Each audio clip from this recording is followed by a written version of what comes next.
Hey guys, welcome to my channel, and in this video I'm going to show you how to hard reset Poco M4 Pro 5G smartphone. Okay, this is helpful for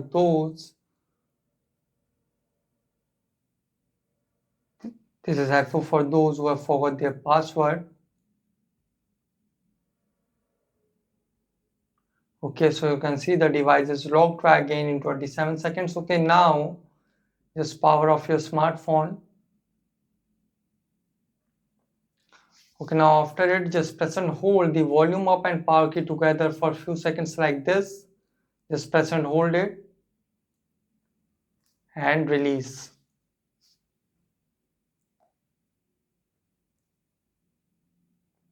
Okay, it will send you an MIUI recovery.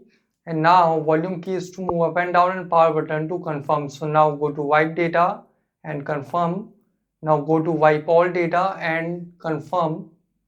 So as you can see, confirm wipe of all data. This cannot be undone. Now go to confirm and confirm it. So as you can see, data wiped successfully. Now back to main menu. Now back to main menu and reboot system. Return reboot to system. So guys, this is the method to hard reset Poco M4 Pro 5G smartphone easily. And guys, after hard reset, it might take some time to boot up the device. And after hard reset, when it asks for password, tap on skip and use previously logged in Google account to unlock your phone. Guys, thanks for watching. If you have any query related to this video, let me know in comment section below. Please like, share, subscribe and click on bell icon for the latest updates.